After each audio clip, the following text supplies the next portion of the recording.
Hello,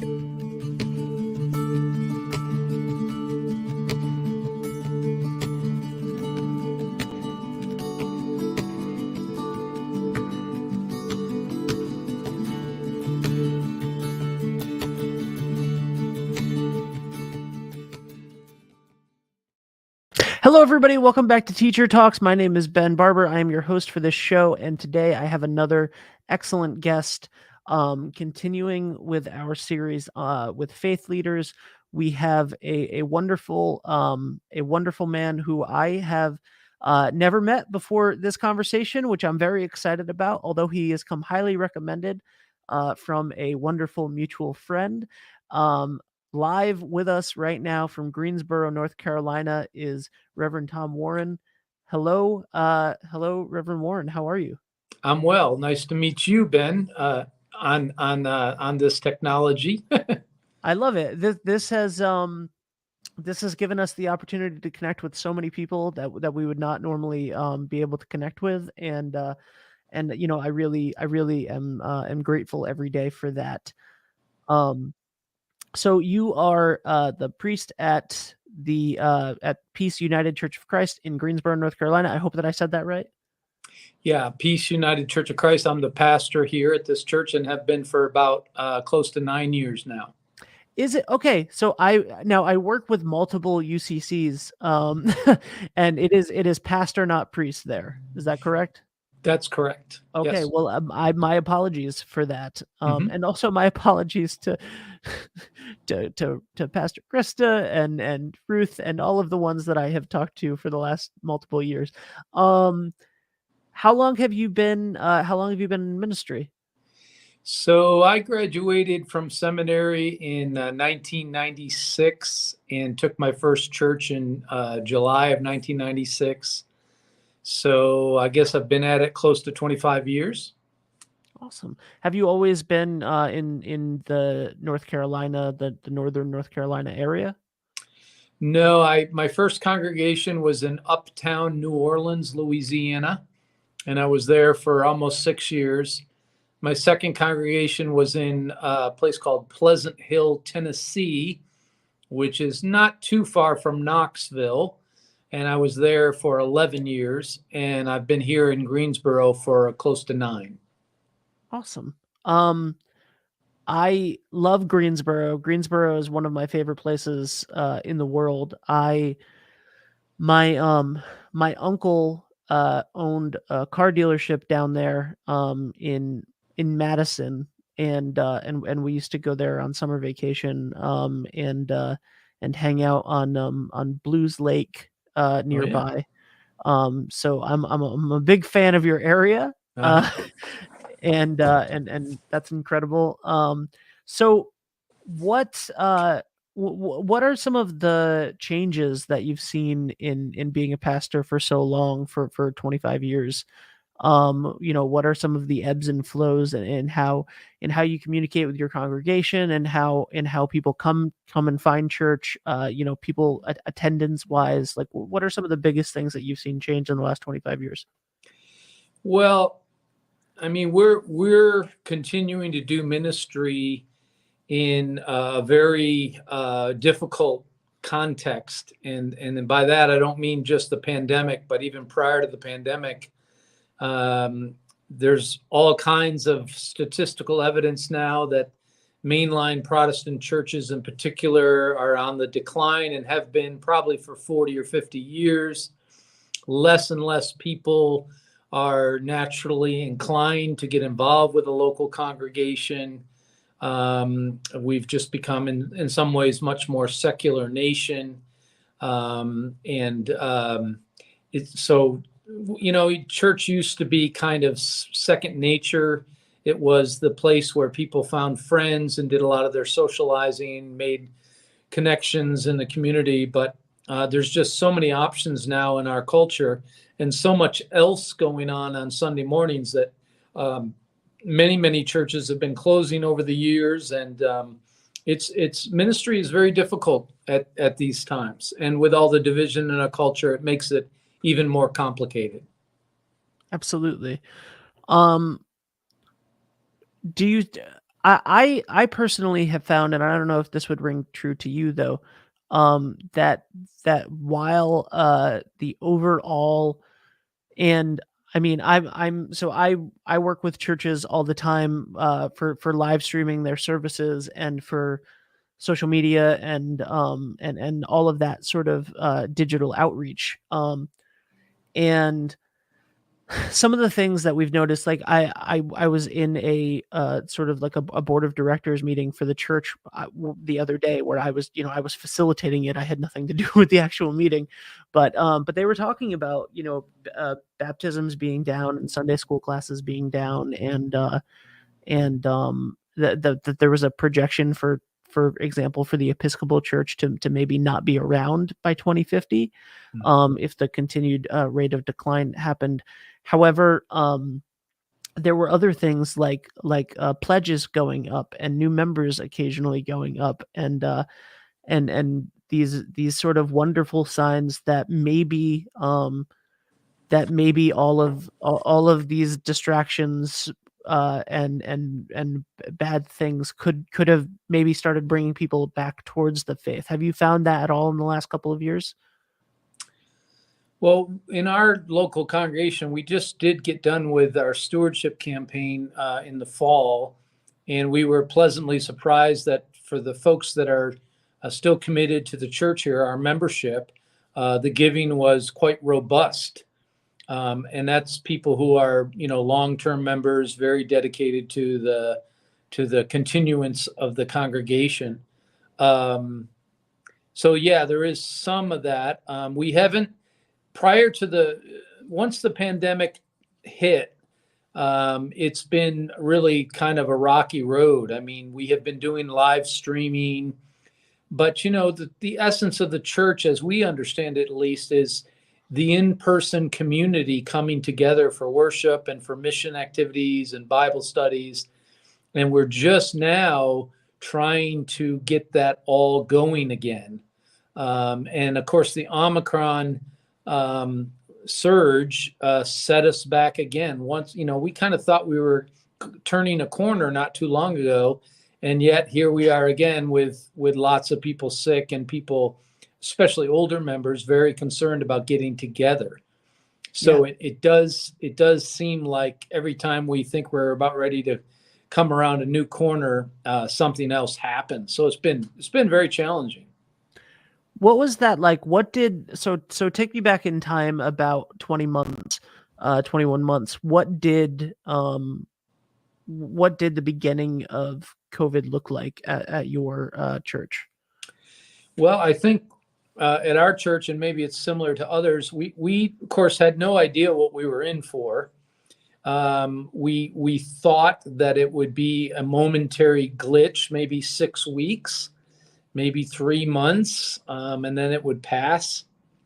But as it got worse and worse, then we were forced, which was not a bad thing, but we were forced to take our services online, and we live stream on Facebook, which is something we'd never done before. So in that way, the pandemic has forced local churches that basically are pretty traditional to sort of get up with the times and do live streaming and other social media. We have a Facebook page and that kind of stuff. So yeah, when it first hit, I think we were all just kind of, and I'll certainly claim it, we were just kind of thinking this will be a momentary glitch and it will pass and we'll get on to what we usually do.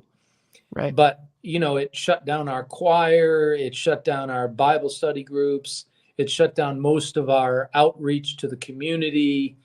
And so I think we were all just kind of stunned. And now we're sort of done with that, frustrated, and think we're at the point where we're going to be like, okay, we're going to live with this now into the future. It's not going away. So how do we make a go of things in this new normal? I have to say, I usually tell a story on this show when I'm talking to faith leaders that of how when I'm doing a church service, when I'm producing a church service, which I'm usually doing, you actually unfortunately caught a little bit of a glimpse of the behind the scenes stuff before we started, and thank you for bearing with me for that. But I'm at like 3 computers at my desk at my house and controlling everything from here, and doing all of this stuff. And I always think about my grandmother, who was unable to go to church for the last 15 years of her life because of mobility issues, and how much she would have loved being able to still be a part of her congregation every Sunday. And while that is absolutely true, and it's a story that if anybody's ever heard this show, they've definitely heard me talk about before. For me, this Christmas, actually, your church had a beautiful moment for me. And you don't know this, but so my parents passed away in 2020. My mom passed of COVID on Christmas, and in 2020, and I grew up Baptist. Still consider myself a Baptist. Went to a small Baptist church with my mom since I was 3 years old or younger. And a lot of the work that I'm doing now, because it's usually larger denominations and larger community churches that are paying for the types of technology that I'm using for this.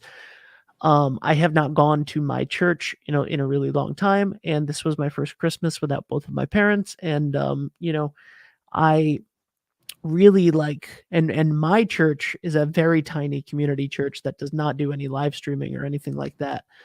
And I was like, I miss Christmas there. I miss the feeling of that type of church rather than like the grand, not that there's anything wrong with it, but the grand pageantry of like the Episcopal service. For example, like I miss that.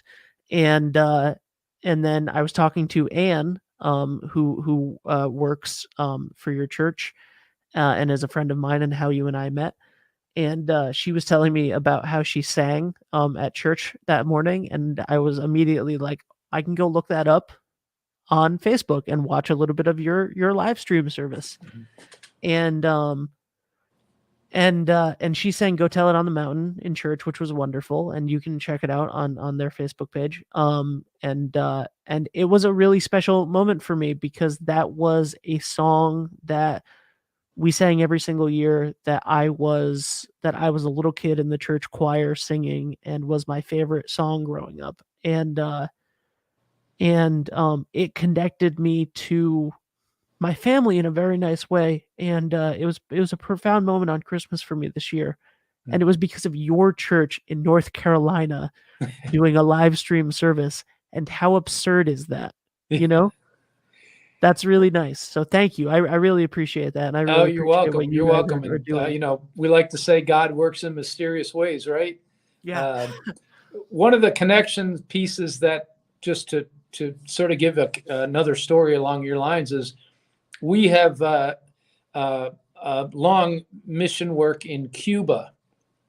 And we now have a member of our church who is a Cuban person who lives in Cuba.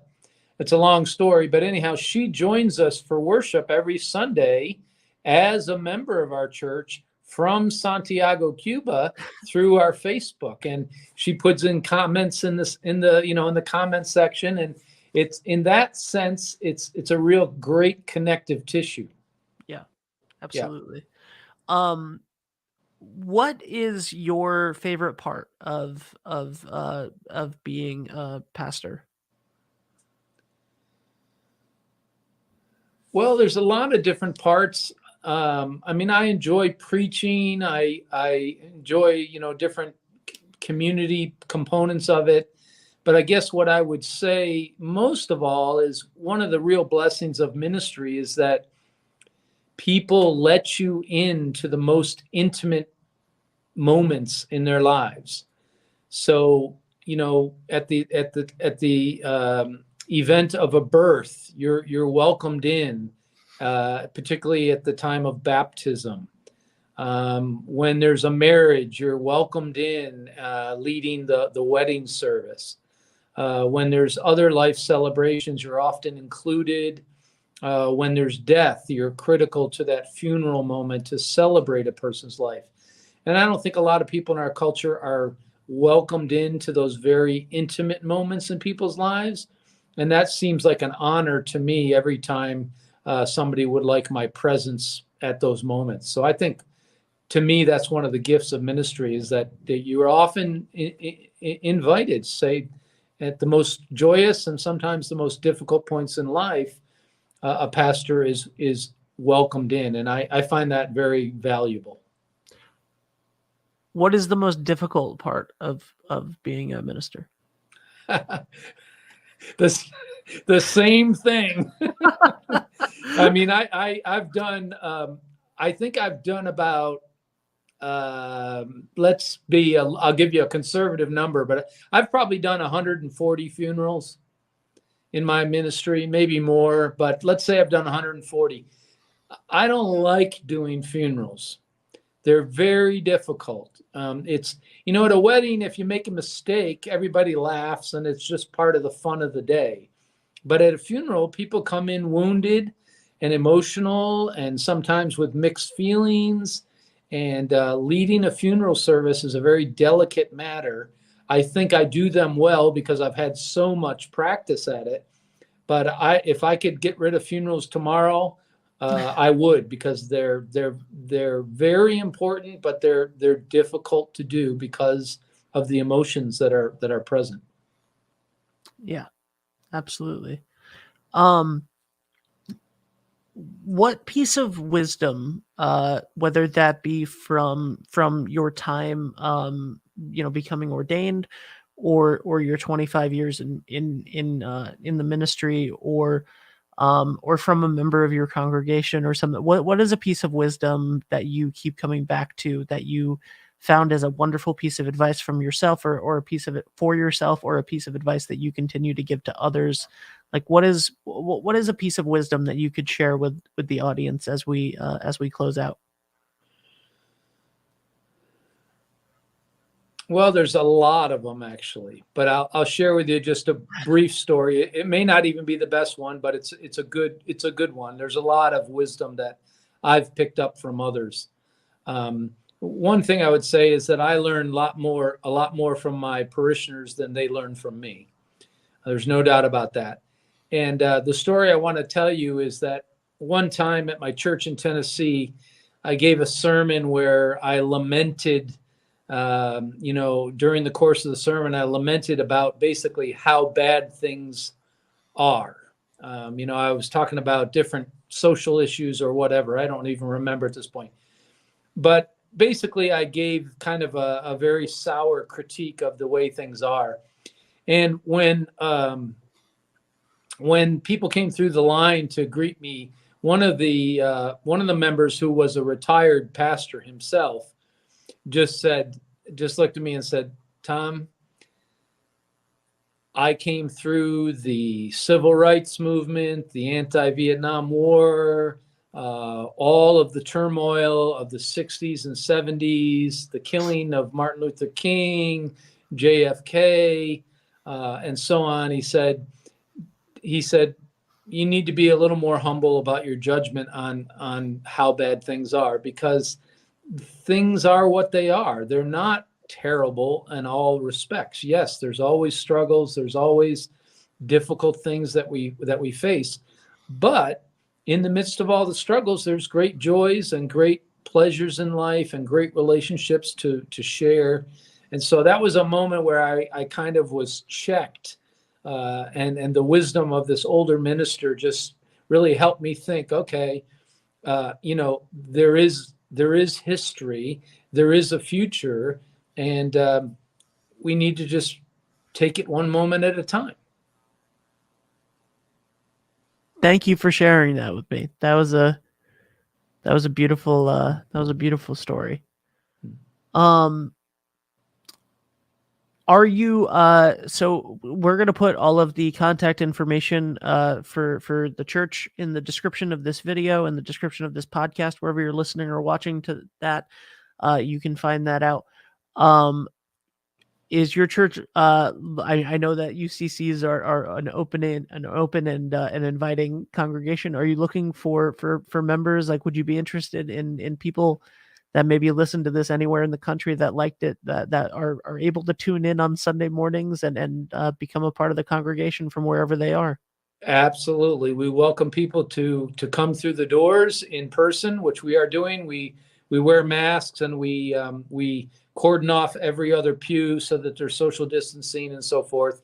So we welcome people to come in person. We welcome people to join us on our live stream on Sunday morning at 10:45. And we always encourage people to, if you join us through the live stream, make a comment so that we know you're there. Because we actually have people from Mississippi that join us every week. We have a woman from Italy that joins us every week, or every once in a while, not every week, but she's from Italy. She's consistently with us, and people from other places. So it's really, that's the fun part of it, is we almost have potentially a global audience. That's exciting. Absolutely. Yeah.